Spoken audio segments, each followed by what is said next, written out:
4장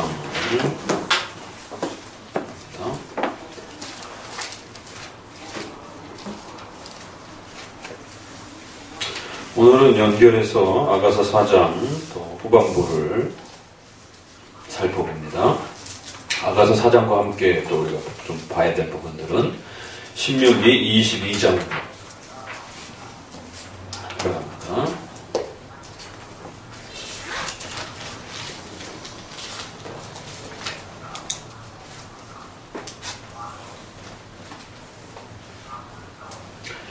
신명기 22장 13절부터 21절까지 한번 읽어보도록 합니다.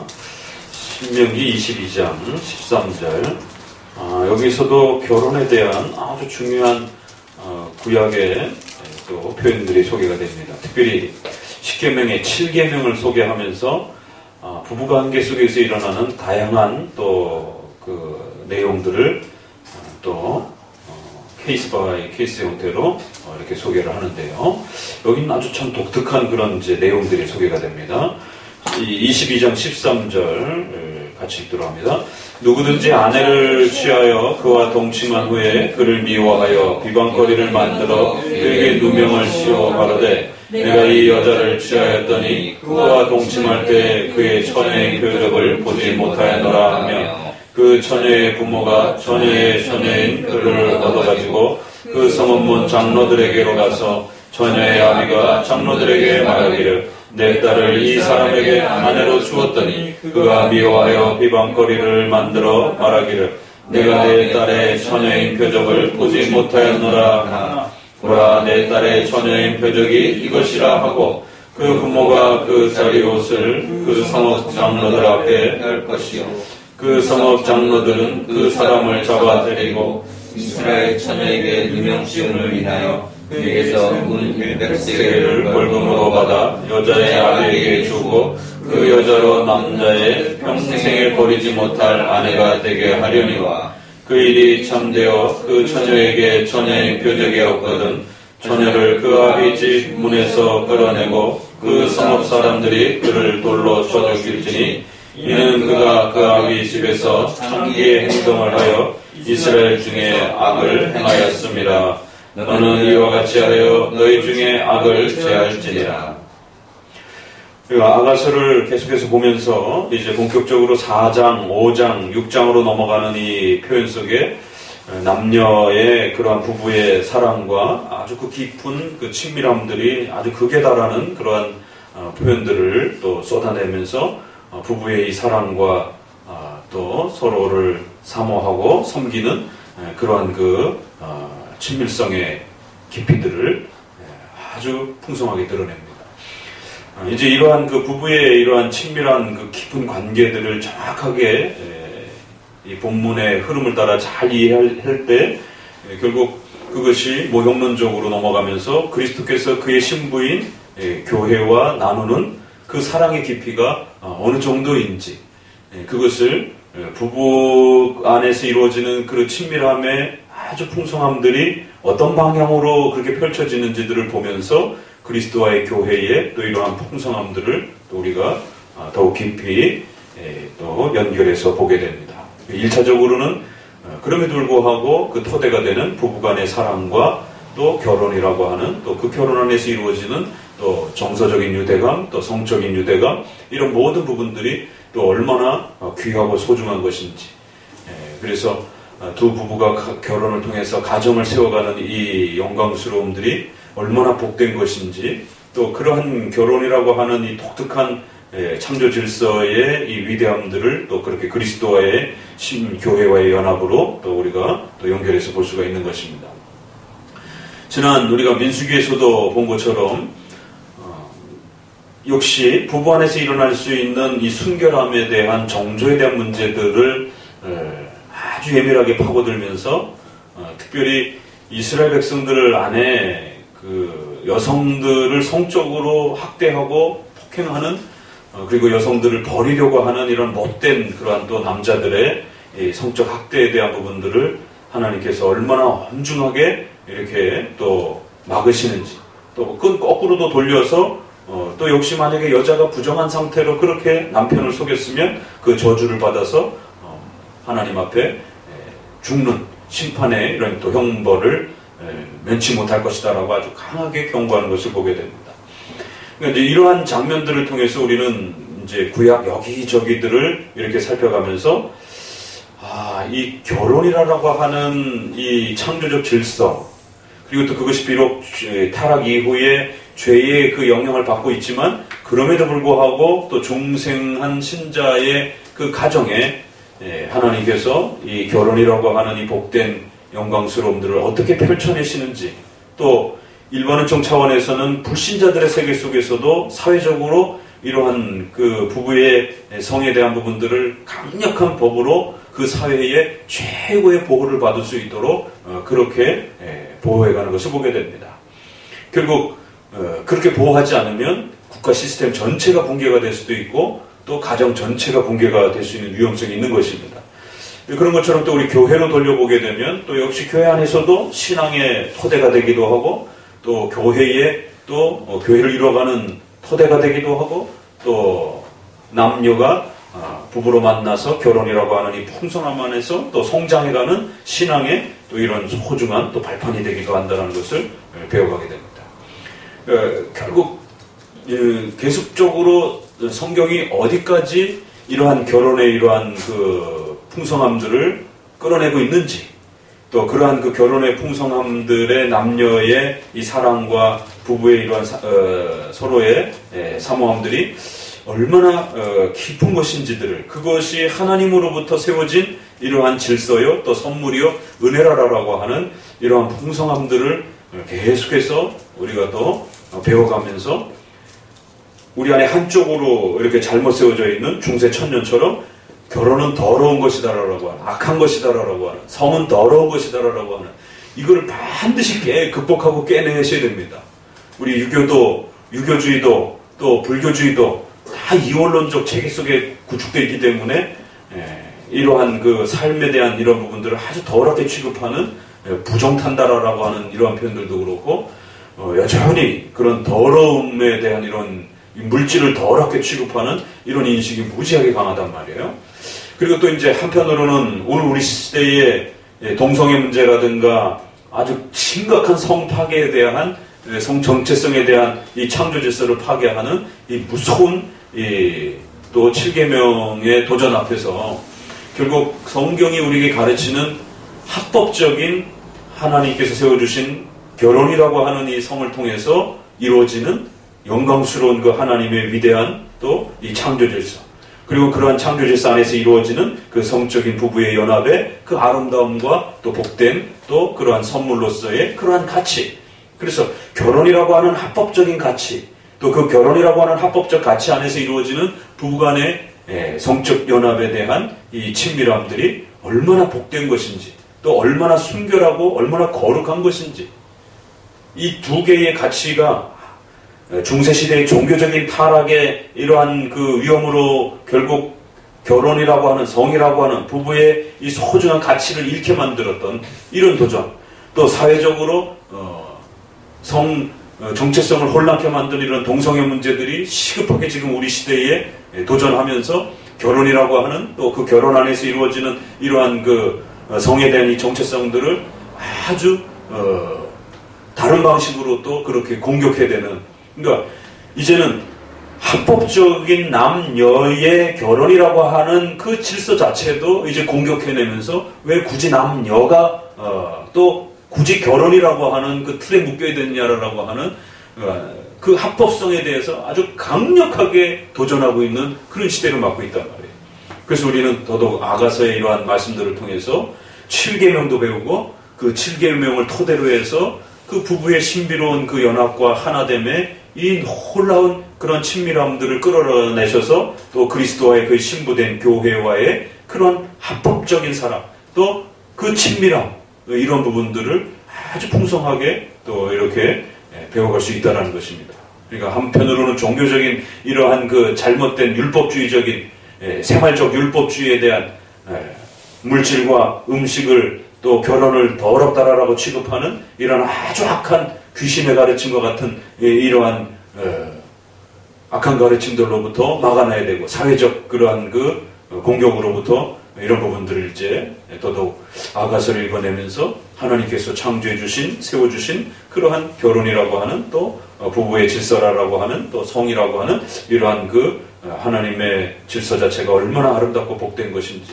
그래서 젊은 남녀 청년들은 결혼이라고 하는 이러한 하나님이 세워주신 소중한 창조 질서로서의 선물로 또 우리의 죄를 막아주시기 위한 또 그러한 소중한 울타리로서의 이 귀한 결혼의 가치들을 철저하게 또 그 개념들을 세워가야 되는 것이고, 그러므로 또 그런 토대 위에서 이루어지는 그리스도와의 그런 깊은 사랑에 대한 부분들도 또 우리가 깨달아 가야 하는 또 의무와 또 책임성을 이번 아가서를 통해서 더 깊이 깨달아 가셔야 됩니다.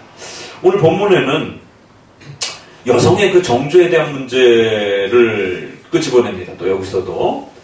그러니까 이 성에 대한, 이 성적 정체성에 대한 이 부분들이 아주 민감한 주제예요. 사실은 이 성이라고 하는 주제에 있어서 순결에 대한 주제가 굉장히 예민한 주제입니다. 그럴 때에 성경은 이런 부분에 대해서 결코 침묵하거나 외면하지 아니하고 부부간에 이루어지는 그러한 그 성의 문제임에도 불구하고 아주 깊이 파고들면서 또 그 성을 보호해주기 위해서 외적인 사회적 질서를 통해서 또 하나님께서 개입하시는 방식을 통해서 남녀 모두가 가지고 있는 그 성적 정조와 그 순결함들을 지켜갈 수 있도록 하나님께서 얼마나 그 부부의 질서 또 그 부부 안에서 이루어지는 성적 그 질서에 대한 부분들을 하나님이 얼마나 깊이 관심을 가지고 거기에 대해서 관여하려고 하시는지에 대해서 보셔야 된다는 거예요. 결혼을 했는데 동침한 후에 어떤 이유 때문에 아내가 싫은 거예요. 뭐 여러 가지 이유가 있을 수 있겠죠. 여기서 추론되어질 수 있는 이유들이. 그래서 결국 그 여자를 버리려고 하는 여러 가지 이유를 찾다가 제일 그럴싸한 이유는 결국 여자의 그 처녀성에 대한 그 순결에 대한 정조에 대한 문제를 빌미 삼으면서 결혼하고 나서 보니까 여자가 처녀가 아니었더라 이러면서 이제 그거를 시비를 붙였고, 그래서 이스라엘 백성들에게 있어서는 여성의 그 순결함이라든가 또 남녀 모두 마찬가지지만 그러한 순결을 잃었을 때의 그러한 정치적 형벌법이 굉장히 무섭습니다. 22장 후반부들은 돌로 때려 죽이는, 그러니까 돌로 맞아 죽는 이 정치법은, 형벌법은 이스라엘 법에 있어서 많지는 않아요. 그러니까 아주 악한 그 범죄 행위에서만 증인을 세우고 돌로 쳐 죽이는, 이게 돌로 맞으면 금방 안 죽기 때문에 이렇게 화형이라든가 돌에 맞는 이런 처형이라든가 이런 처벌들은 굉장히 고통스러운 죽음이죠. 그래서 일반 사회법에도 화형이라든가 이런 부분들, 또 십자가형이라든가 이런 부분들이 굉장히 아주 강도가 센 그런 처형법들인데, 결국 이 7계명의 정조 문제에 있어서 이 형벌이 따라붙는 것을 보게 됩니다. 그러자 이제 그 부모가 자기 딸을 시집 보내기 전에까지 여성이 생리를 하고 있었던 그 증거들을 잘 간직하고 있었다가, 우리 번역에 이제 자리옷이다 이렇게 되어 있는데, 그 여성의 생리의 그러한 그 흔적들을 잘 보관했다가 혹시라도 그 남편 되는 자들이 그렇게 딸을 시비를 붙였을 때 그걸 장로들에게 가지고 가서 장로들이 그 여성의 순결성에 대한 부분들을 조사하고, 여성이 순결을 정조를 지키지 않은 건지 아니면 남자가 그 남편이 악의적으로 그렇게 여성을 학대하는 것인지에 대해서 판결을 받을 수 있도록 그렇게 장로들 앞에 나아가는 것을 보게 됩니다. 그래서 결국 그 자리옷을 증거를, 처녀에 대한 그 증거를 가지고 있으면 남편을 아주 엄히 그렇게 누명을 씌운 그 남편에게 아주 엉중하게 또 꾸짖고 100세계 벌금을 또 내고 또 태역, 때리는 그런 또 벌도, 곤장 같은 그런 벌을 또 이렇게 받고, 그래서 절대로 아내를 두 번 다시 시비를 걸지 못하도록 그래서 한번 그렇게 취한 아내를 그 여자로 그 남자의 평생에 버리지 못할 아내가 되게 하려니와. 이제 결국 이 표현으로 결론이 나면서 남자들로 하여금 그 자신의 아내를 취한 아내를 자꾸만 어떤 이유 때문에 버리려고 하는 이런 못된 남자들의 이러한 성적인 그러한 폭행들. 그래서 여성을 자꾸 이렇게 바꾸려고 하는, 또 여러 여성들을 취하려고 하는 이런 아주 나쁜 그러한 남자들의 이런 성적 폭력과 학대들이 이 신명기면 지금으로부터 3,000년, 4,000년 전이나 지금이나 별반 차이 없는 이러한 그 인간의 죄성의 남자들의 특별히 이러한 악한 악독한 그 죄성에 대해서 하나님이 아주 엄중하게 최고의 형벌을 또 이렇게 구축하면서 만약에 문제가 되었을 때는 아주 엄격하게 처벌하도록, 그러나 문제가 되지 않았을 때는 절대 두 번 다시 그러한 의심을 품지 못하도록 여성의 또 이러한 순결성을 교회적 법적 질서를 통해서 또 하나님의 창조적 그 질서 체계 속에서 보호해 주려고 하는, 그래서 어떠한 그 변명과 어떤 그 악의적으로라도 절대로 그 안에 된 여성들의 성적 전칙성을 함부로 훼손하지 못하도록 엄히 이렇게 그 질서 체계를 잡아주는 것을 보게 됩니다.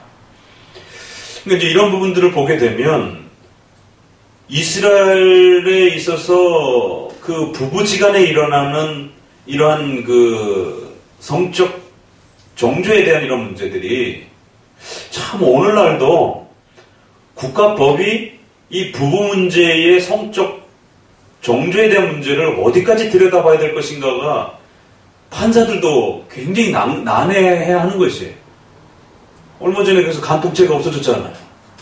그 부부지간에 일어나는 성적인 그러한 그 자율성을 어떻게 자꾸 법적인 잣대로 이렇게 들여다볼 수 있겠느냐, 그런 취지예요. 그러니까 아직 사회는 이 부분에 대해서 과연 어떤 식으로 그 부부지간에 일어나는 그 세밀하고 은밀한 그러한 그 친밀함들을 법이라고 하는 그러한 그 외형적 사회질서 제도가 들여다보는 범위를 어떻게 정해야 되는가가 굉장히 어려운 사회적 합의를 끌어내는 데 있어서 많은 어려움들이 있는 것이죠. 그런데 3,000년, 4,000년 전에 벌써 이것은 사회적 제도 시스템 안에 구축되어 있었고, 더 나아가서 장로들 앞에서 그 판단을 받는 이런 방식들이다 보니까 또 교회적 질서 체계 안으로도 구축되어 있었고, 오늘날 부부가 그러한 부부들의 그러한 문제들을 당회 앞에 와서 상담하고 고민하고 그 처리 결과들을 기대하고, 또 잘못했을 때 수찬 정지를 받고 혹시라도 직분을 가지고 있었을 때는 그 직분의 면직을 당할 수도 있는 것이고, 그럴 수 있을까요? 쉽지 않은 거죠. 자기 개인의 프라이버시라고 생각하고 노코멘트하고 관여하지 못하도록 오히려. 그러니까 이제 이런 부분들이 그러다 보니까 부부의 이러한 소중함들이 이렇게 보호를 받지 못하는, 당회로부터 교회적 질서로부터도 보호를 받아야 되고 사회적으로도 가장 그 어떠한 것보다도 훨씬 더 그 부부의 이 친밀함을 유지할 수 있는 법적 그 사회제도는 더 철저하게 부부를 보호하도록 그렇게 가야 하는데, 그나마 있던 것도 없애버렸고, 또 이제는 그런 헌법의 결혼의 이러한 정의들을 남여라고 하는 개념을 없애버리고 그냥 뭐 인간, 뭐 사람, 그래서 이제 젠더라라고 하는 용어로 이렇게 바꾸면서 기존의 성이라고 하는 그 표현의 섹스라라고 하는 남여의 그러한 그 개념이 결국 젠더라라고 하는 형태로 해서 좀 더 이렇게 중성적 성질의 특성으로 이렇게 용어 자체도 변모되어져 가는 이런 심각한 문제를 보게 되는 것이죠. 그러니까 그것은 그 어떤 사회적 시스템도 그 사회의 어떤 문화적 어떤 관습도 부부의 이러한 부분들에 대해 간섭하지 말라라는 거예요. 그냥 그 부부가 자유롭게 판단하고 살아가도록 그 자율성을 열어두라는 거예요. 그러면 페미니즘을 주장하는 사람들은 여성의 성적 자유권을 주장을 하지만 그러면서 이제 결국 임신에 대한 이런 문제에 있어서 낙태 문제도 여성의 인권을 강조를 하면서 그렇게 또 같은 방향으로 가고 있어요. 그러면 이 마지막 결과의 최대 피해자는 누가 될 것 같아요? 만약 사회가 이렇게 간다면 페미니즘식의 그런 식의 여성들의 사고로 여성의 인권의 자유성을 주장을 하면서 그렇게 인권화시켜가면서 만약에 동성애부터 시작해서 낙태부터 시작해가지고 간통죄부터 시작해가지고 모든 그러한 그 사회적 시스템들을 하나씩 하나씩 붕괴하게 할 때 최종적으로 뭐만 남을 것인가? 또 최대 피해자는 누가 될 것인가? 이건 얼마든지 예측 가능한 겁니다. 그 페미니즘 하는 사람들만, 진보적 그러한 세계관을 가진 사람들만 모른 척 할 뿐인 거예요. 모르는 건지 도대체 모른 척 하는 건지. 누가 최대 피해자일 것 같아요? 그 여성들이 최대 피해자인 거예요. 왜요? 고대 근동의 사회로 돌아가 보게 되면 사회적 시스템이 약하고 법적 시스템이 약했을 때에 그 고대 세계로 돌아가면 알잖아요. 그냥 인간의 본성이 강하게 표출되던 원시사회로 돌아갈수록 최대 피해자는 여성인 거예요. 왜? 힘이 일단 약하기 때문에 남성으로부터의 그 외적인 그러한 폭력 앞에 있는 그대로 노출이 되고 거기에 대해서 어떤 법적인 어떤 보호와 장치들이 전혀 보호되지 않는 그럼 그런 성적 트랜스젠더라든가부터 시작해가지고 동성애에 대한 이런 부분들이 열렸을 때 그럼 과연 여성들이 사회적 법적 시스템 안에 이 모든 부분들이 바뀌지 않는 이상 그럼 과연 여성들이 보호를 받을 수 있는 것인지 미국에서 지금 벌써 트랜스젠더가 죽었잖아요. 그 살인 당했더라고요. 뉴스에서 나오더라고요. 결국 그 성혐오자들에 의한 결국 그 살인 것으로 또 이렇게 추정된다라고 미국에서인가? 그러니까 결국 이 사회적인 이 질서 체계를 잡아놓지 않으면 완벽하게 정말 뭐 트랜스젠더의 세상이 되지 않는 이상 인간의 본성 안에 이 성을 지키고 싶어하는 인간의 본성들이 있단 말이에요. 본능이 있단 말이에요.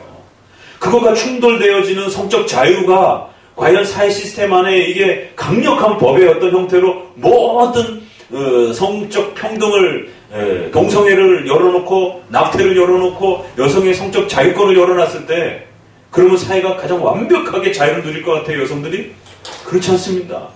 인간의 본능상 부부의 또 이 순결함과 이 부부의 정조를 지키고 싶어하는 그러한 강력한 인간의 본능 때문에 결국 그건 사회적 제도로 막을 수 있는 것이 아니라 인간의 이러한 강력한 본능 때문에 그러한 아무리 사회적 법적으로 반성적인 성경적인 그러한 결혼적인 이러한 그 질서 체계를 파괴하는 방식으로 사회법을 만들어도 결국 끊임없이 충돌을 할 수밖에 없는 결국 하나님께서 창조해 주신 그 질서 속에서 합법적인 남녀의 성적 결합을 통해서 자손이 태어나고 그러한 자손을 통해서 국가 사회가 발전해가고 또 교회의 거룩한 자손들이 또 계승되어져가는 이 하나님의 창조적 질서가 붕괴되어질 때 인간의 본능 안에도 거기에 대한 저항들이 일어나고 교회적 또 신앙 정신 안에서도 저항이 일어날 수밖에 없고 그렇기 때문에 이 결혼 합법적 남녀라고 하는 질서 안에서의 합법적 결혼을 통한 성적 연합에 대한 이 개념은 교회가 지난 수천 년 동안 또 인류가 본성적으로 본능적으로 지켜왔던 아주 고유한 가치라는 것이에요.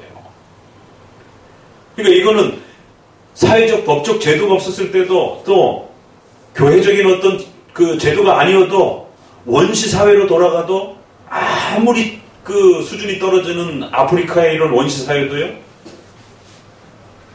부부로서 결혼을 하고 한 가정을 꾸리게 되면 최소한 그 남녀의 그 부부의 은밀한 그러한 성적인 그러한 연합의 그러한 자리들에 대해서는 그 원시 사회조차서도 이렇게 보호를 받는. 그게 진짜 우리가 TV에서 보는 진짜 뭐 홀딱 벗고 살아가는 막 그런 진짜 원시 사회라 할지라도 그런 사회조차도 인간의 본능이 있기 때문에 남녀가 이렇게 가정을 꾸려서 하나 되어지는 이러한 그 사회 질서 속에서 그들을 보호하려고 하는 그러한 원시적 모습들도 보게 되는 겁니다. 그러니까 이러한 구약의 부부의 이 정조와 가치, 이 정조와 순결의 이 가치들을 하나님이 얼마나 소중하게 여기는 것인지. 그러니까 이것은 부정함과 긍정의 개념이 같이 맞물려 있는 겁니다.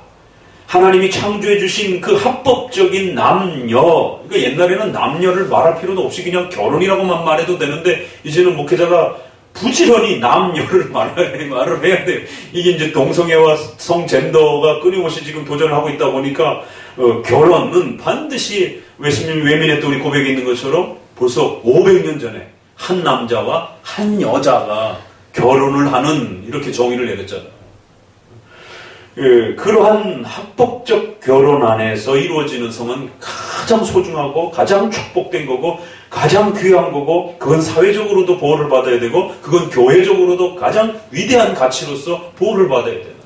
그래서 디모데서도 그렇고 히브리서에서도 그렇고 침소를 혼인의 침소를 더럽히지 말고 소중하게 여기라라고 하는 또 히브리서 말씀도 그렇고 어떤 형태로라도 성을 더럽게 여긴다든가 또 결혼을 하찮게 여긴다든가 남녀의 그러한 그 신비로운 성적 연합을 우습게 여긴다든가 그런 것들을 붕괴시키려고 한다든가 이런 모든 행위들에 대해서 하나님의 무서운 진노가 있다라는 사실을 부정적인 면에서도 우리가 봐야 되는 겁니다. 그러니까 합법적이지 않은 그러한 그 성적 연합에 대해서 하나님이 얼마나 무섭게 징계하시는지에 대해서 두려워하셔야 된다. 그래야 우리 청년들도 혼전 순결에 대한 부분들을 두려워하시고 그 순결을 범하는 것에 대해서 뭐 요즘엔 교회에서 너무 이게 문란하게 깨지니까 뭐 순결식도 하고 반지를 청년들한테 이렇게 나눠주면서 순결식을 혼전 순결식을 지키기로 하겠습니다 하고 반지를 끼워주면서 하나의 의식을 이렇게 해주기도 하고 또 아니면은 7계명 가르친 다음에 서약 그래서 맹세와 서약을 하도록 해서 서약 증서를 혼인 전 그러한 순결을 지키겠다라고 하는 서약서를 이렇게 쓰기도 한다든가. 우리 교회도 좀 서약서를 하나씩 더 받아놔야 되겠어요. 어떤 방법으로든지 청년들이 이 각성을 좀 더 이렇게 할 수 있도록 그래서 혼전 순결에 대한 이런 부분들의 가치, 그 소중함, 그 복됨, 그 거꾸로 그걸 하나님이 얼마나 무섭게 징계하시는지에 대해서 하나님이 싫어하시는지에 대해서 왜? 까딱 잘못하면 이것은 국가 체제를 무너뜨리고 교회 체제를 무너뜨리고 하나님이 창조해 놓은 이 신비로운 부부의 연합을 통해서 그리스도와의 교회와의 이 영광스러운 이 신비로움을 맛보게 하는 이 또 은혜의 또 이러한 그 예표론적 도구로서의 또 이러한 부분들을 망가뜨리는 무서운 독이 될 수 있는 거예요. 그래서 인류 역사 이래로 지금까지 사탄은 끊임없이 다른 부분들은 좀 덜 건드려도 삼위일체, 기독론, 교리적으로는 윤리적으로는 성적 범죄 다른 범죄보다도 이 성적 범죄 그 다음에 살인 이런 부분들이 그 국가와 교회 전체를 붕괴하는 아주 가장 좋은 도구였던 거죠. 그래서 성경은 거꾸로도 그러한 죄들에 대해서 아주 가장 무섭게 하나님이 너희들이 이러한 범죄를 저질렀을 때 하나님이 다른 죄들은 조금 유예기간을 주시기도 하고 하나님이 조금 이렇게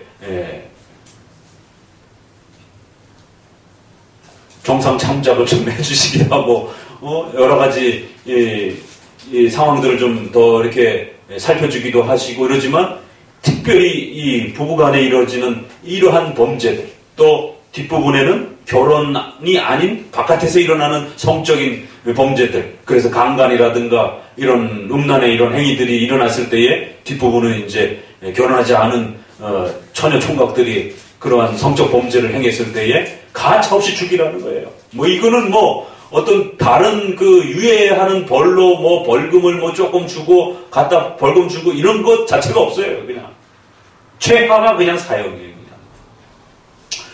그러니까 그런 면에서 하나님이 얼마나 무섭게 이 결서와 부부 안에서 일어나는 이 성적 질서의 소중함이 깨지는 것에 대해서 하나님이 무섭도록 징계하는지 처녀 총각들도 알아야 되고 또 결혼한 부부들도 평생을 여기 뭐예요? 일평생을 버리지 못하도록 아주 일부러 그 단어를 강조해서 보강했잖아요.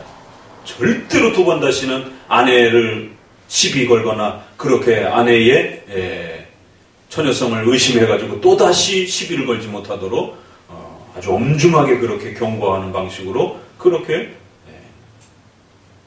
책망하는 것을 보게 됩니다.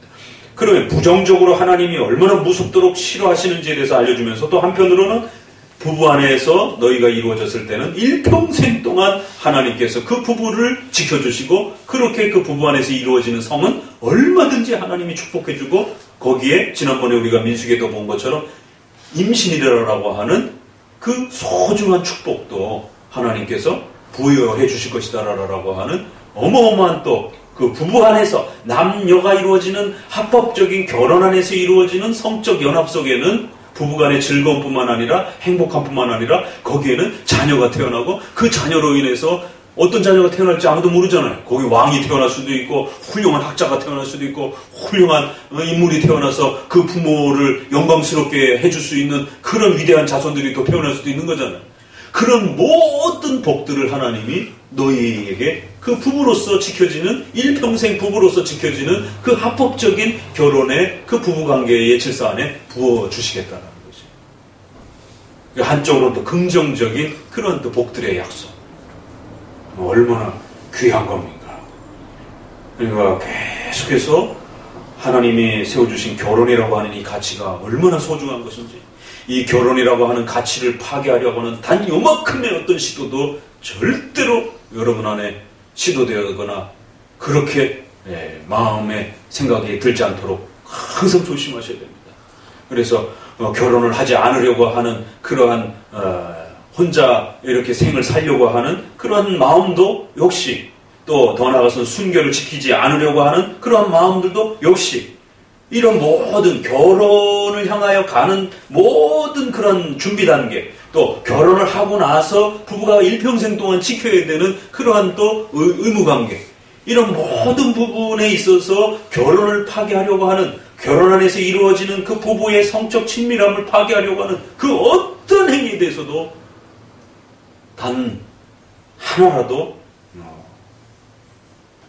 여러분이 손대지 않도록 그 죄에 손대지 않도록 명심하셔야 돼요.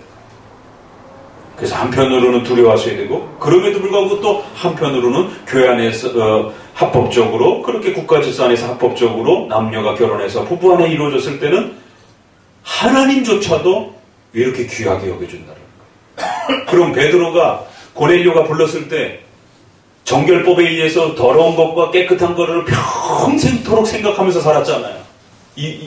어떻게 보면 이원론적 구조 속에서 그러던 자에게 땅에 기기는 그런 그 짐승들을 잡아먹으라고 그 비몽사몽 가운데 그렇게 환상 속에서 하나님이 보여주면서 이방인들을 이제 친밀하게 받아들이라고 하는 거리낌 없이 받아들이라고 하는 건 이걸 가르치기 위해서 그 과거에 썼던 정결법을 하나님이 환상으로 보여준 거랍니다.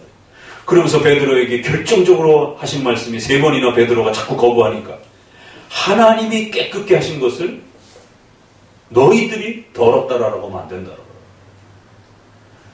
그러니까 부부지간에 이루어지는 이 소중한 성은 이토록 하나님이 지켜내 주려고 하는 신부의 그 성적인 순결함은 그렇게 아름다운 것이더라. 또 남편의 성적인 또 여러 여자를 취하지 않으려고 하는 또 한 여자의 평생을 헌신하고 지켜가는 이러한 성적인 연합에 대해서 하나님이 얼마나 거룩하고 또 얼마나 복되고 또 얼마나 귀하게 여겨주시는지. 그런데 유교문화에서 불교문화에서 자란 청년들이 결혼을 해서 부부인데도 불구하고 성에 대해서 너무 지나치게 부끄러워하고 더럽다라고 생각하고 그 부부 안에서 이루어질 수 있는 여러 다양한 성적인 그러한 연합과 친밀함에 대해서 굉장히 불편하게 여기고 소극적으로 여기고 그걸 이용해서 교회는 또 끊임없이 온갖 금식일들을 동원해가지고 부부 사이에 그러한 그 성적 친밀함들을 방해하고 이게 이제 중세시대의 이 형태들인 것입니다. 그러니까 그러한 사고들에 대해서 하나님이 거룩하고 복되고 귀하다라고 여긴 것에 대해서 너희들이 더럽다라고 하면 안 된다는 것이에요. 그래서 결혼한 부부들에게 있어서는 그 성적인 연합은 또 긍정적인 면에 있어서 가장 아름답고 가장 소중하고 가장 귀한 것으로 여러분들이 성경 전체를 통해서 또 아가서를 통해서 그렇게 끊임없이 배워가야 됩니다. 왜 아가서는 하고 많고 많은 것 중에 부부의 이러한 그 성적인 깊은 연합을 토대로 해서 그리스도와의 우리와의 그러한 신부됨과 그 하나됨과 사랑을 연결을 시켰을까요? 참 기가 막힌 겁니다. 그런데 우리는 유교문화와 불교문화 때문에 성적인 이 친밀함의 부부에 일어나는 그 소중하고 복되고 귀한 것에 대한 그것이 너무 귀하고 소중한 것이기 때문에 청년 때부터 혼전 순결을 지키면서 잘 간직해서 결혼이라고 하는 그 합법적 틀 안으로 들어와서 남편에게 아내에게 가장 소중한 것들을 그렇게 서로 헌신하고 나눠주면서 그 귀한 것들을 그렇게 지켜가는 거예요. 그래서 귀한 것일수록 훨씬 더 그렇게 생애 속에서 그 소중함을 지켜나갈 때 그 가치가 빛을 발하는 겁니다. 그러면 그 소중함이 얼마나 귀하고 얼마나 아름답고 얼마나 복된 것인지를 알아야 자연스럽게 그리스도와 교회와의 그 소중한 신비로운 연합에 대한 그 가치와 그것은 어떤 것으로도 비교할 수 없는 그 고유한 가치와 그 찬란함을 그렇게 또 인간의 심성이 이렇게 성만찬나에서처럼 빵과 포도주이지만 그 그리스도의 피와 그리스도의 몸을 이렇게 연상작용이 일어난단 말이에요. 성내전적 연합에 의해서. 그렇기 때문에 아무것도 아닌 것도 아니고 그렇다고 그 빵이 그리스도인 건 아니지만 인간의 그러한 연약함으로 인해서 또 인간의 고유한 어떤 특성 때문에 이렇게 연상작용이 이렇게 연결작용이 일어난단 말이에요. 그런 것처럼 부부 안에 세워주신 하나님의 세워주신 이 소중한 결혼이라고 하는 이 가치를 통해서 이루어져가는 이 복된 가치들을 잘 이렇게 아끼고 살뜰히 잘 갖고 가는 거예요. 지켜가는 거예요. 그랬다가 결혼이라고 하는 그 가정 안으로 들어가서 마음껏 부부 안에서 이 성적 친밀함을 누리고 또 그 부부가 혼자 이제 지켜왔지만 이제 결혼하고 나서는 부부가 함께 그 소중함을 잘 지켜내는 거예요. 결코 그 부부 안에서 일어나는 성을 더럽거나 악하거나 지저분하다라거나 그 어떤 성과 결혼을 흠집내려고 하는 그런 잘못된 생각에 지배당해 있다든가 어떤 유혹을 받는 것에 대해서 철저하게 막아내야 됩니다. 그래서 하나님이 주신 이 결혼 또 그 결혼 안에서 이루어지는 부부의 이 소중한 성적 연합은 가장 귀한 복된 그러한 또 선물이라고 하는 그러한 가치들을 이렇게 또 우리가 신명기를 통해서 이렇게까지 사회적 질서 체계를 통해서 교회적 질서 체계를 통해서 보호하려고 하시는 것을 우리가 보게 됩니다. 그 밑에 조금만 더 보면요. 23절 읽어봅니다. 남자가 유부녀와 통관함을 보거든 그 통관한 남자와 그 여자를 둘 다 죽여 이스라엘 중에 악을 제할지니라. 그래서 이제 이 뒷부분 쪽에서는 이제 처녀 총각 안에 벌어지는 범죄에 대해서 이 성적 범죄에 대해서 하나님이 얼마나 무섭도록 징계하는지를 경고 차원에서 던집니다. 남자가 유부녀를 건드렸어요. 그러면 둘 다 죽이라는 거예요.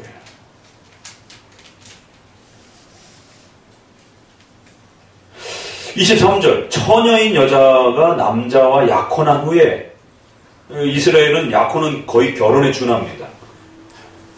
어떤 남자가 그를 성읍 중에서 만나서 통관을 했으면 바로 죽이면 안 되고 여기서는 그 정황을 살펴야 된다. 두 케이스가 나옵니다. 만약에 성읍에서 그런 일이 벌어졌으면 그 처녀는 성읍 중에 있어서도 소리 지르지 아니하였으며. 그래서 여정이 분명히 사람들로부터 소리 지르면 도움과 보호를 받을 수 있었음에도 불구하고 이 일이 은밀하게 일어났다라고 하는 것은 결국 그 여성이 약혼을 했음에도 불구하고 외간 남자를 좋아했기 때문에 아무런 저항도 하지 않은 것으로 판단해서 둘 다 죽이라는 것이.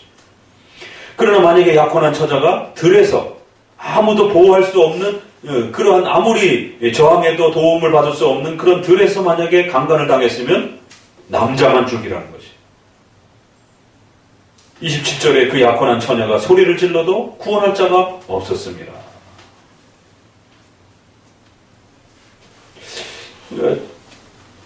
저는 칼빈주의 신앙, 개혁주의 신앙을 배우고 나서 십계명을 배우고 나서 이 부분을 다시 처음 읽으면서 예전에도 읽었지만 칼빈주의 십계명을 배우고 나서 개혁주의적 관점으로 이 부분을 다시 보기 시작하면서 너무너무 놀랐어요. 야, 어떻게 3,000년, 4,000년 전에 지금 사회법으로도 이 남녀의 이 여러 가지 성적 범죄의 다양성 부분에 대해서 사회법도 굉장히 어려워하잖아요.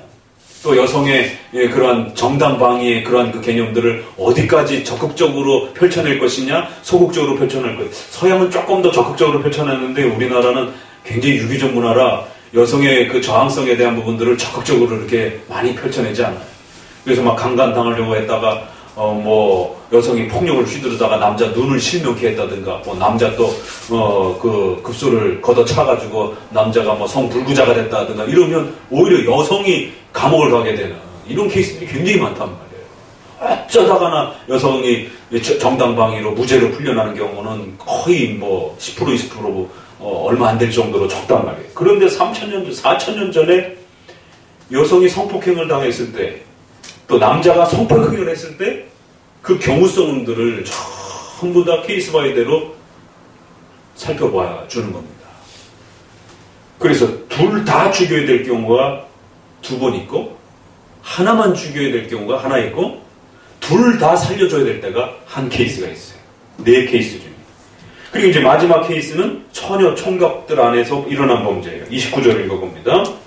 28절. 만일 남자가 어떤 약혼하지 아니한 처녀를 만나 그를 붙들고 통관하는 중 그 2사람이 발견되거든 그 통관한 남자는 그 처녀의 아비에게 은 50세겔을 주고 그 처녀로 아내를 삼을 것이라. 그가 그 처녀를 욕보였은즉 평생에 그를 버리지 못하리라. 그러니까 약혼하지 않은, 결혼에 접근되지 않은 어떤 처녀를 어떤 총각이 통관을, 성적 범죄가 일어난 거예요.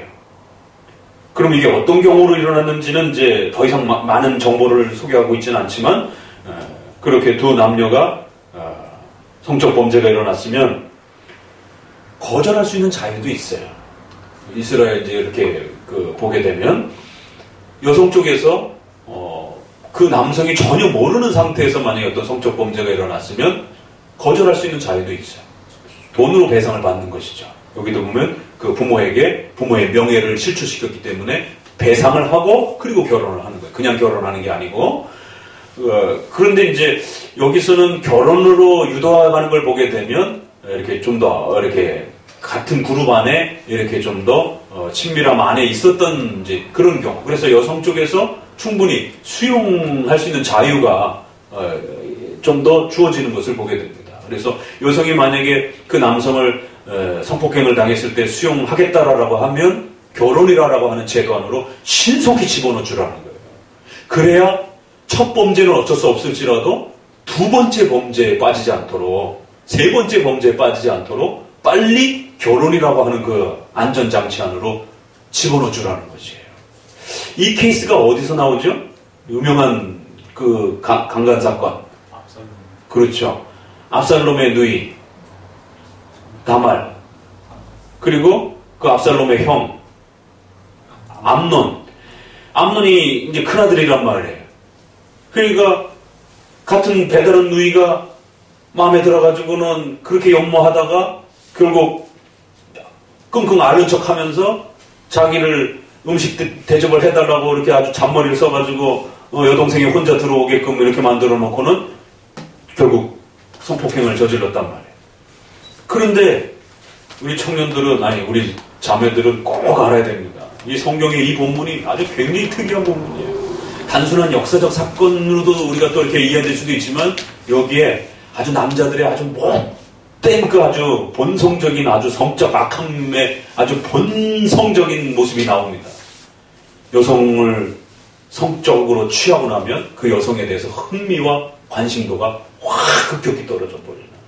그래서 여성은 절대 결혼 전에 자신의 성을 아무리 사랑한다 할지라도, 아무리 청첩장을 받아놨다 할지라도 절대로 결혼 전에 성을 주면 안 됩니다. 성을 허락하게 되면 청첩장 박아놓고 헤어질 수도 있어요.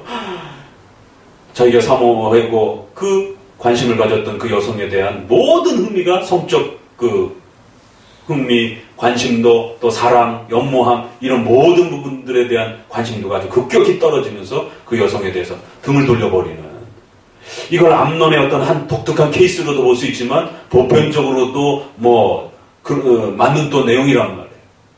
일반 사회학적으로도 남성의 그런 악한 또 그런 태도, 성적인 그런 경향성들을 봤을 때 여성들은 절대 사랑하니까 괜찮겠지. 그 여성들이 남자를 모르는 소리예요. 오죽하였으면 세상 사회 속담에 남자들은 다 늑대라라라고, 아버지 빼놓고 다 늑대라라라고 그러겠어요. 그만 먹은 사회도 살아보니까 남자들이 그렇더라. 성적인 이 어떤 성질에 있어서의 어떤 특성을 그렇게 얘기를 하는 거예요. 그래서 여성들은 결혼까지 절대로 성을 허용하면 안 되고, 보물은 지켜낼 때 더 가치가 있는 겁니다.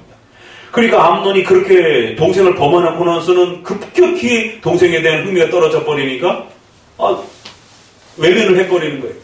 그러니까 다말이 눈물을 흘리면서 뭐라 그래요? 너가 나를 성적으로 취한 범죄보다 나를 과부처럼 내팽개 쳐버리는 이 범죄는 더 심각한 범죄다라고. 그렇게 되면 이제 여자가 시집도 못 가고 완전히 생가부가 돼버리잖아요, 그냥.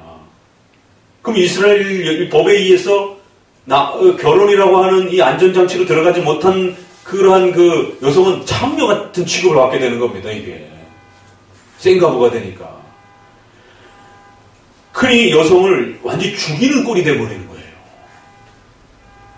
그러니 배가 같았던 압살롬이 친오빠니까 거기에 이제 붕괴해가지고, 아버지가 징계할 줄 알았는데 아버지가 이제 장자니까 싸고 돌아가지고는, 그 이제 우리 시대나 거기나 가족 간의 이런 연약함들이 징계를 안 하고 그냥 유야고 그냥 넘어간 거예요. 왜?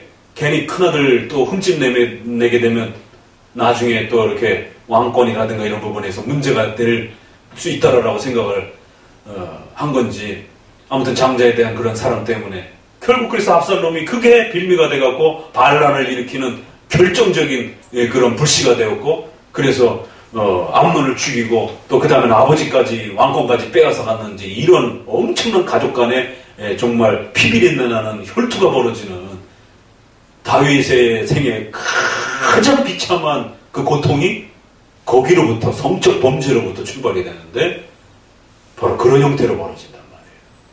그러면 만약에 아버지가 그걸 알았으면 어떻게 해야 돼요?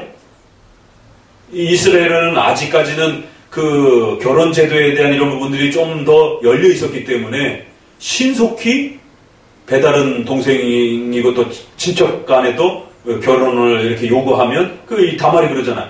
아버지에게 요구하면 충분히 나를 얻을 수 있을 텐데 이렇게 성폭행 형태로 나를 취해서 가지려고 하면 안 된다. 너가 정 나를 얻고 싶으면 아버지한테 요구해서 정식 결혼이라고 하는 형태로 나를 취해라. 그랬더니 그걸 못 참고 그냥 성폭행을 했고, 두 번째는 아예 또 더 큰 범죄인 아내가 돼야 될 자격을 가진 사람을 갖다가 버려버린 거야. 그러니까 다윗이 이걸 알았다라면 빨리 둘을 결혼이라라고 하는, 둘 다 처녀 총각이니까 결혼이라라고 하는 이 안전장치로 집어넣어주고, 그 결혼 안에서 둘이 소중하게 부부로서 설 수 있도록 보호장치를 마련해줬다라면, 압살롬이 형제를 죽이는 이러한, 부모에게 있어서 다른 데도 아니고 형제들끼리 싸워가지고 쳐 죽이면 부모가 제일 고통스러운 거고, 또 나중에는 왕국까지 빼앗는 반란이 일어나고, 그 왕국이 빼앗기는 건 더 나가서 메시아 국가라고 하는 메시아 왕국이 붕괴되어지는 다윗은 선지자였기 때문에 이 참혹한 위험성도 도래했던 거란 말이에요. 그러니까 다윗이 발빠르게 대처하지 못함으로 인해 가지고 엄청난 위기가 닥친 겁니다, 이게. 그러니까 이런 이야기들은 교회 안에서도 우리 청년들을 잘 신앙을 지도할 때 혹시라도 청년들이 이렇게 사귀는 과정 속에 성적인 결혼 전에 혹시라도 어떤 범죄가 일어나게 되면, 그래서는 안 되지만 혹시라도 그런 실수를 하게 되면 빨리 두 사람을 불러다가 마음이 이렇게 안 들면 어쩔 수 없지만 뭐 싫은 사람하고 억지로 결혼할 수는 없는 거니까. 근데 뭐 이렇게 조금 서로 좋아하고 이러다가 어떤 그런 성적 범죄가 일어났어요. 그러면 속히 결혼으로 유도해서 부모들을 불러다가 첫 번째 주에는 이제 당회적 징계를 통해서 성찬 중지도 받고 여러 가지 이제 징계 절차를 밟으면 되는 거고, 빨리 두 번째 범죄를 범하지 않도록 양가 부모들을 불러다가 당회가 주도를 해서 두 당사자가 싫지 않다라고 하면 결혼이라고 하는 그 합법적인 관계 안으로 집어넣어 줄 수 있도록. 그리고 또 만약에 그렇게 좋아하던 사이가 아니었어도 성적인 어떤 그런 침해가 일어났으면 정말 싫지 않은 이상에 결혼을 또 할 수 있도록 권면도 또 이렇게 해보기도 해야 되는 것이고, 그러니까 여러 지혜들을 발휘해서. 그런데 이제 만약에 여성이 나는 쟤는 절대로 죽어도 싫다라고 그러면 그거 어떻게 같이 살으라고 그럴 수 있겠어요? 분명히 아무리 성적 범죄가 일어났어도 또 분명히 합법적인 그 개인의 자율성을 갖고 결혼은 또 선택을 해야 되는 거기 때문에, 그렇게 되면 그 여성을 침해한 것에 대한 아주 엄중한 그 책망과 또 그 보상과 여러 가지 사회적 수준에서 또 교회적 수준에서 오늘 이 신명기에 있는 것처럼 여러 형태로 교회에서 그냥 뭐 장로님 아들이니까 뭐 좀, 또 여성은 뭐 집사님 이제 세신자 딸이고 뭐 이러면 이게 또 편차가 나잖아요. 그럼 또 그냥 그 아들을 세게 징계 안 하고 이러면 안 된다라는 것이죠. 그거는 사회적으로도 문제가 될 수 있는, 사회법적으로도 문제가 될 수 있는 것이고 또 교회법적으로도 문제가 될 수 있기 때문에 여성이 정 싫다라면 결혼이라고 하는 이 울타리 안으로 들어가면 그런 징계 절차가 최소화될 수 있지만, 만약에 결혼에 이런 울타리 안으로 안 들어간다라면, 아니 결혼의 울타리 안으로 들어가려고 하는데 뭐 사회법에다가 고소할 수는 없잖아. 그러니까 결혼 안으로 들어가면은 그런 게 웬만큼 다 이렇게 이해가 되는 게 덮어지는 것이죠. 그러나 만약에 정 싫다라면 최소한의 사회법적인 또 교회적인 질서를 따라 엄중하게 그 남성을 징계하고 책망하고, 또 그 남성과 관련된 부모들도 면직 처리가 될 수 있습니다. 어떤 직분들을 갖게 되면. 그러한 엄중한, 다윗이 그렇게 했었어야만이 그 왕국이 보호가 되는 것처럼 당회가 그 아들과 그 부모와 아들을 관리하지 못한 그 부모의 책임까지 물어서 엄중하게 그렇게 절차를 밟아줘야 그 여성과 그 가족들이 자칫 잘못하면 교회를 떠날 수도 있는 위기를 다 겪게 되기도 하고, 그래서 교회 안에 보호를 받을 수 있도록. 이건 참 굉장히 아주 난해하고 어려운 교회의 치리 문제예요. 그러면 그 여성이 성폭력을 당했는데 어떤 남자가 그 여성을 아내로서 또 사모하면서 연애를 시작할 수 있겠어요? 그건 쉽지 않은 거란 말이에요. 그러니까 그러한 모든 그 삶의 희생과 아픔을 어떤 일정한 부분을 벌도 받아야 되고 대가도 지불해야 되고 이런 많은 부분들이 따라붙어야 되고, 그러고 나서 그 여성이 이제 그 상처를 회복하면서 혹시라도 그걸 다 품을 수 있는 또 다른 남자가 생겨서 좋아하면서 서로가 그걸 다 이해하고 또 새로운 결혼의 관계로 들어간다라면 또 이제 여성이 보호가 되는 이제 이런 형태가 되겠지만, 아무튼 이제 여기서도 보니까 그렇게 성적 범죄가 일어났을 때 신속하게 결혼이라고 하는 그 울타리 안으로 그들을 집어넣어서 더 이상 범죄가 일어나지 않도록 신중한 그러한 절차들을 당회가, 장로들이 고민해야 된다는 거예요. 사회도 마찬가지라는 거예요.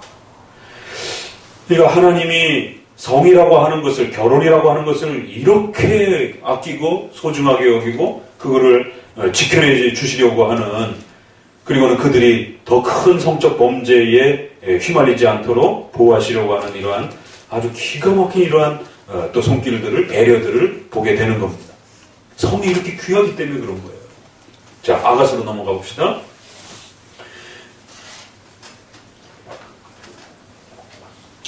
신명기에 이러한 또 처녀 총각들의 문제와 또 결혼한 이후에 또 성의 이런 문제들을 연결해서 보면서 성이라고 하는 또 결혼이라고 하는 부부라고 하는 이러한 종합적인 이러한 또 모습이 어떤 성경적 모습이 어떠한 것인지들을 우리가 이렇게 방향을 또 잡아봅니다.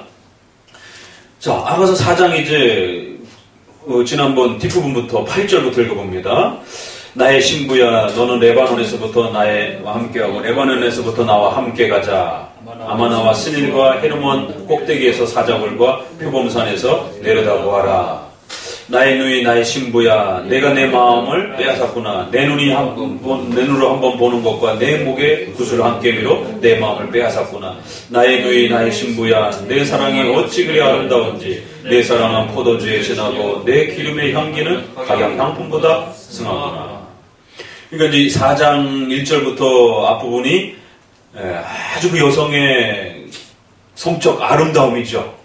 육체의 아름다움이니까 그 신부가 가지고 있는 그 성적 아름다움의 그 흠모함을 표현하고, 신부가 신혼 그 첫날에 그렇게 남편에게 다가왔을 때 그 신부의 아름다운 모습을 보면서 신랑이 아주 감격해하고 첫 절에 있는 것처럼 내 사랑 너는 어여쁘고 어여쁘다 하면서 얼마나 예쁘고 얼마나 아름답고 얼마나 가슴 벅찬가, 너는 너무너무 예쁘다 이러면서 그 머리끝부터 이제 차근차근히 그 여성의 모든 신체의 부분들을 하나씩 하나씩 훑어 또 이렇게 살펴보면서 내 신부가 얼마나 예쁘고 아름다운지를 감탄해하는, 그러면서 이제 8절로 내려와갖고는 나의 신부야.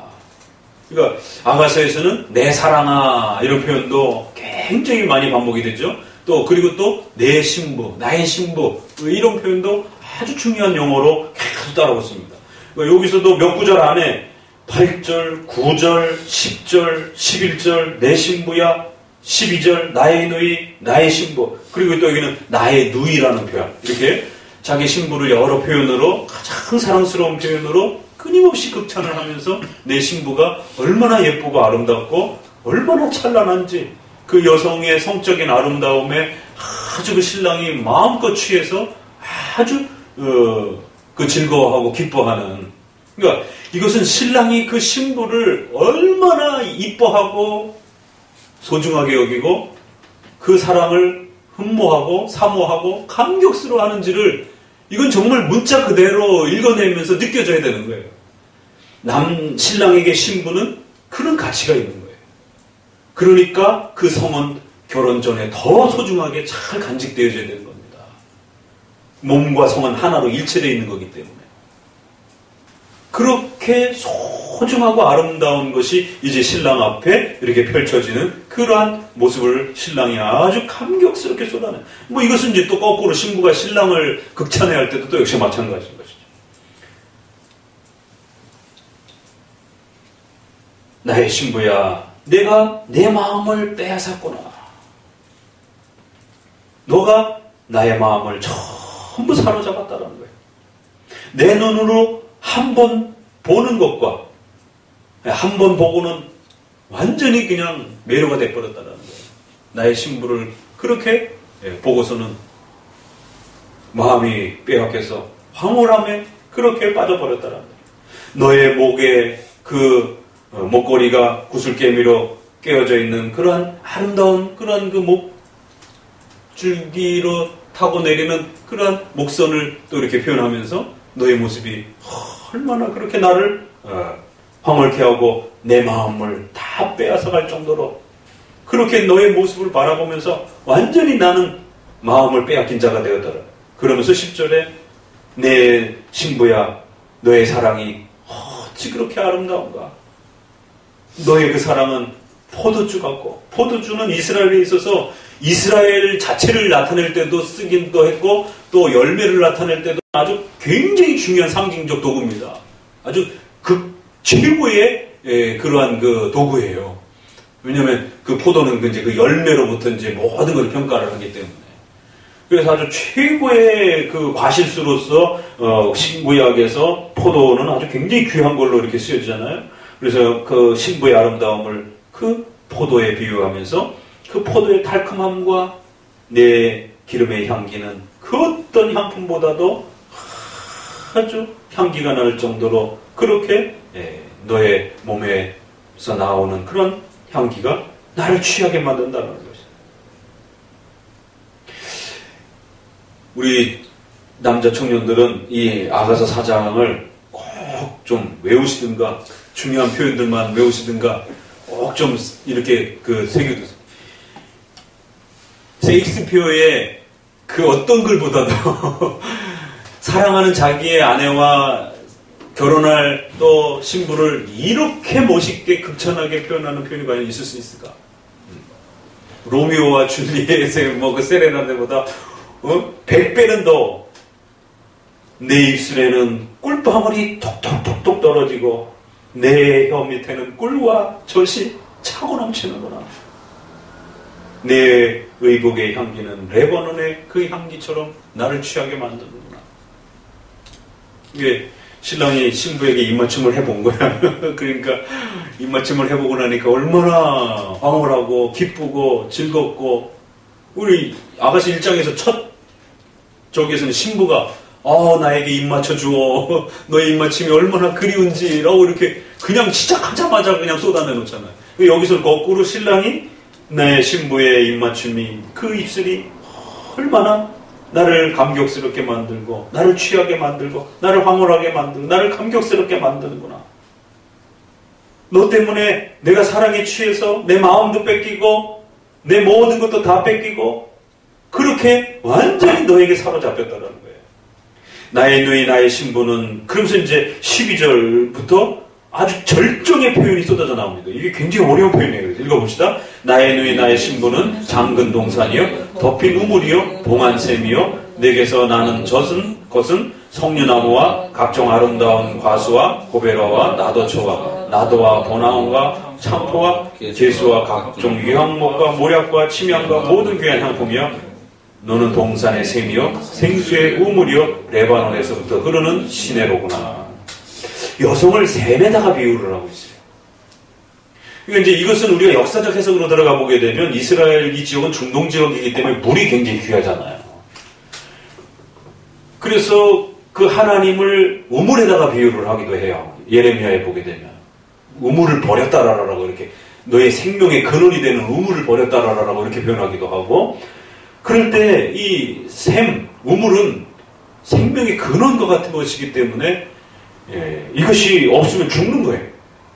그래서 포도도 그렇지만 여기에 또 여성을 그렇게 우물에다가 비유를 해서 이 우물은 신랑을 살려주는, 신랑을 그렇게 생명을 유지시켜주는, 신부가 있음으로 인해서 그 신랑이 그렇게 사는 것 같은, 신부가 없으면 죽을 것 같은, 그래서 그 신부가 마치 우물처럼 신부가 가지고 있는 그 외모, 성적인 아름다움, 또 친밀함, 그 신부와 또 하나 되었을 때의 그 감격스러운 그 성적인 또 즐거움과 또 그런 기쁨들, 이런 모든 것들이 신부로부터 얻게 되는 그 신랑의 그 감격스러움을 이렇게 우물에다가 비해서 동산에 잠근 동산이요. 동산 그러면 에덴 동산 떠오르잖아요. 대번 가장 좋은 그 동산, 거기를 이렇게 딱 잠궈 놓는 거예요. 누구만 들어가요? 신랑만 들어가는 거예요. 아무도 못 들어가는 겁니다. 그리고 우물, 그것도 딱 잠궈 놓는 거예요. 아무도 그 우물에 접근하지 못하도록. 그 전도서에 우리가 잠언서에 보게 되면 신부를 그렇게 우물에다가 비유하면서 그 우물이 바깥으로 넘치지 못하도록, 그래서 남이 마시지 못하도록 조심하라 라고 하면서 너만 마셔라 라고 이렇게 또 비유를 잠언서에도 비슷하게 표현을 합니다. 그러니까 이것은 우리가 조금 더 이렇게 역사적인 그 문자적인 표현을 문학적으로 이렇게 조금 이 아가서의 특징을 따라 들여다보게 되면 여성이 가지고 있는 그 성적인 아름다움이 조금 더 아주 깊은 부분으로, 그러니까 사장 머리끝부터 발끝까지 쭉 이렇게 그 아름다움을 묘사해 가다가 2장 또 1장 끝부분 이런 데서 우리가 왜 그 침대 얘기가 많이 나오잖아요. 침실 이야기가 많이 나오고 그런 것처럼 4장 이 끝부분에서는 침대, 침실 이런 이야기는 아니지만 남녀가 성적으로 깊이 하나 됐을 때 자기 아내를 성적으로 취하는 이런 부분들을 잠언서에서도 우물이라고 비유하고 있고 그 우물을 먹는 걸로 이렇게 마시는 걸로 그 성적인 즐거움은 오직 그 신랑만이 취할 수 있는 것으로 이렇게 표현을 한단 말이에요. 그러니까 이 부분에서도 얼마든지 그렇게 연관성에서 이것은 신랑과 신부가 그 감격스럽게 신부에 이렇게 감탄하고 탐복하다가 마지막에 가서는 그 신부와 함께 신혼에서 성적인 그런 친밀함으로 하나 되었을 때에 그 신부로부터 얻게 되고 누리는 그 감격스러움들을, 성적인 환희와 기쁨들을 신랑이 이렇게 감탄해 할 수 있는 것으로 충분히 우리가 조금 더 들여다볼 수도 있는 것입니다. 그러니까 그걸 아주 문학적으로 우물을 먹고 시원하고 막 그 갈증을 풀어내면서 막 생동감과 생기를 이렇게 생명을 다시 이렇게 회복하는 그런 느낌을 앞부분에서는 동산에서 사과를 먹고 지쳐가지고 막 이렇게 있을 때 아주 신선한 과일을 먹으면서 이렇게 몸을 회복하는 것처럼 부부간에 신랑 신부가 성적인 연합을 통해서 그런 건강을 회복하고 그 친밀함을 회복하는 걸 그렇게 표현한 겁니다. 여기서도 얼마든지 우물로 신부를 비유를 하면서 그 우물의 신선함을 통하여 생명이 회복이 되는 것처럼 이렇게 신랑이 그 신부를 통하여 아주 풍요로움을 누리는, 그래갖고 여기 구약에서 여기만 있는 이런 단어들, 한 번만 나오는 단어들, 전혀 뭔지 알 수 없는 그런 그 열매들, 온갖 그 중동에 있는 가장 최고의 열매들을 다 끌어다가 너의 향이 그와 향과 같다 이러면서 아내로부터 신부로부터 그 풍겨지는 그러한 향이 취해서 너무너무 행복해하는 최고의 그런 과일들과 이런 부분들을 비유를 하면서 그 신부로부터 나의 신부 6번 이상을 그렇게 쭉 신부라고 표현하면서 내 신부로부터 그 피어나는 향이 나를 취하게 만들고 그 사랑에 취하고 그 신부의 향에 취하고 그러는 거예요. 마음에 취하고 성적으로 또 부부가 하나 되니까 그 아내의 향기로운 또 그 향에 취하고 호르몬에 취하는 것이죠. 남자의 호르몬도 있고 여성의 또 호르몬이 있어서 서로가 서로를 성적으로 또 이렇게 연합하게 해주는 좋은 또 그런 부부간의 그런 성적인 또 이러한 향과 또 이런 부분들을 아주 이렇게 문학적으로 멋스럽게 이렇게 표현을 한 겁니다. 너는 동산의 샘이여 생수의 우물이다. 레바논에서 흐르는 그 잔잔히 흐르는 그 귀한 생수와 같다. 그렇기 때문에 이 생수는 꼭 잠근 동산이요 봉한 샘으로 그렇게 신랑에게만 그렇게 주어질 수 있는 것이에요.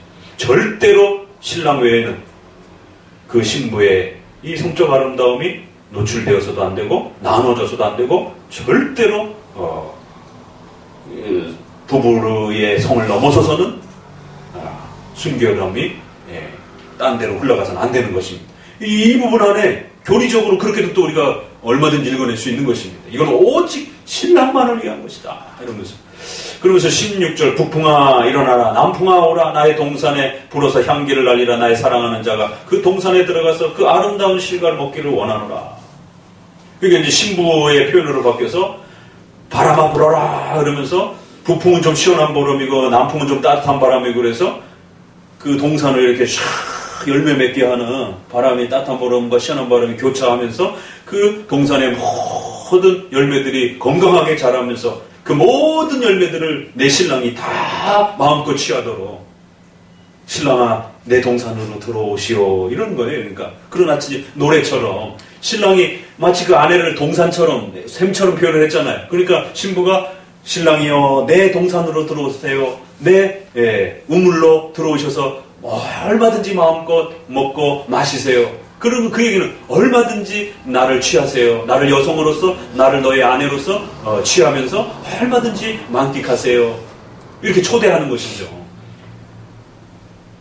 자, 그러면서 5장 1절이 결론으로 여기까지가 끝나야 됩니다. 읽어봅니다. 나의 누이 나의 신부야 내가 동선에 들어와서 나의 보약과 향제를 거두고 나의 꿀송이와 꿀을 먹고 내 포도주와 내 젖을 마시니 내 친구들아 먹으라 나의 사랑하는 사람들아 마시고 많이 마시라.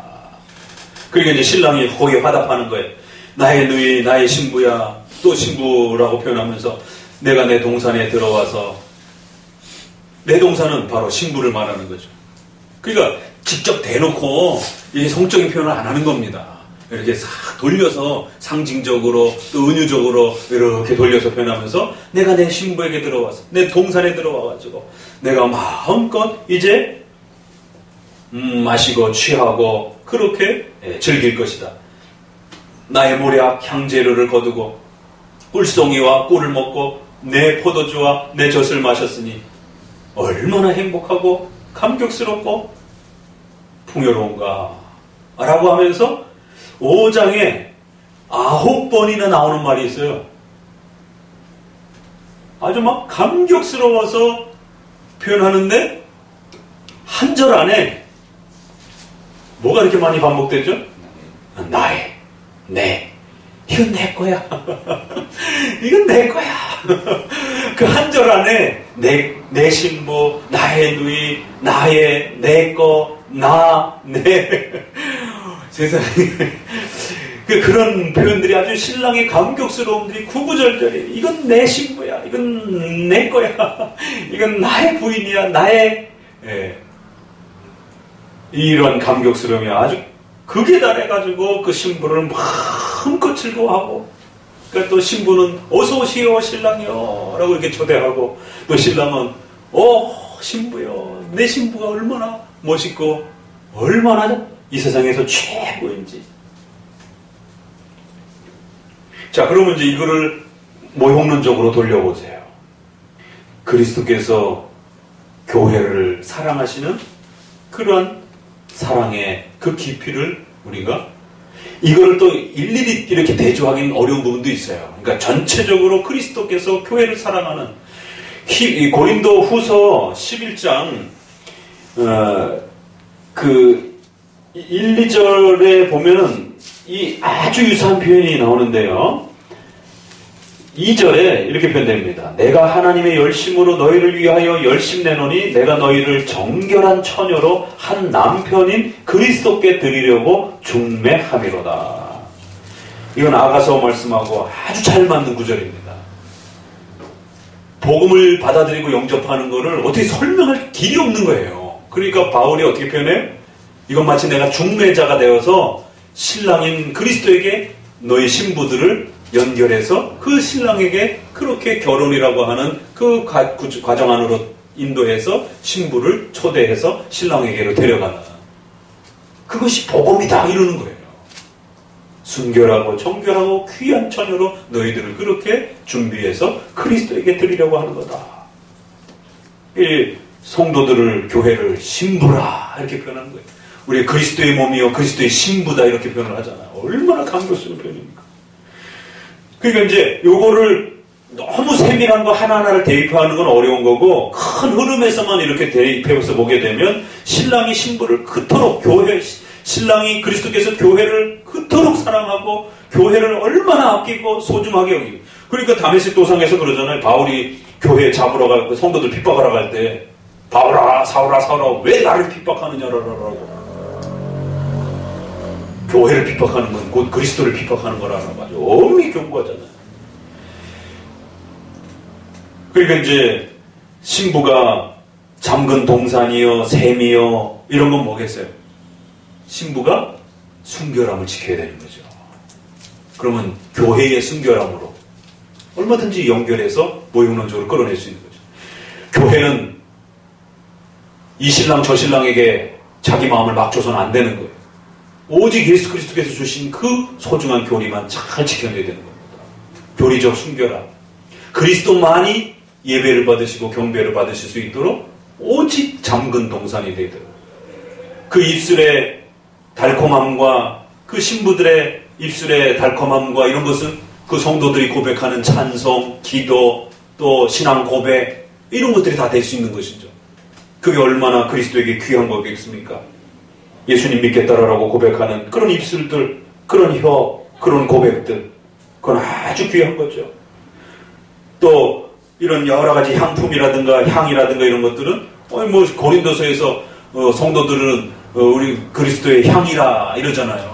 온 만방에 그리스도의 향을 피워 우리가 그리스도의 향기처럼 그렇게 세상 사람들에게 그리스도가 어떤 분인지를 이렇게 향으로서 알려줘야 된다라는 열매를 표현할 때 우리의 삶의 열매를 보면서 그렇게 불신자들은 그리스도를 보게 된다라는 이런 신부의 아름다운 향과 그 신부의 아름다운 외적인 모습은 그렇게 성도들의 아름다운 또 신앙의 열매들과 또 모습들로 보여줄 수 있는 것이. 그러면서 이제 5절에 와서는 다시 신랑이 그렇게 또 신부의 그런 모습들을, 교회의 모습을, 꿀송이와 꿀, 또 그의 열매, 이런 것들을 교회 성도들의 열매들을 그리스도께서 취하시고 아주 기뻐하시는, 그래서 전도의 열매들을 기뻐하시고 또 교회가 성장해가는 걸 기뻐하시고 또 성도들이 성화되어져 가는 것을, 그 열매들을 그리스도께서는 한없이 기뻐하시고 또 받으시겠다라고 하는, 얼마든지 그렇게 연결해 갈 수 있어요. 그러니까 그렇게 연결해 가기 위해서는 부부간의 사랑의 이 신비로움과 이 황홀감과 부부의 사랑이라고 하는 마음과 몸과 모든 걸 함께 나누는 이 부부의 이 소중한 이 신비로움의 연합을 충분히 헤아리고 깨달아야만이 또 이렇게 연결되어져 갈 수 있다는 거죠. 사장은 신랑이 신부에게 고백할 수 있는 정말 최고의 고백들이 다 담긴 아주 그런 정말 멋있는 표현들입니다. 기도합니다. 하나님 감사합니다. 오늘도 또 아가서 4장을 통해서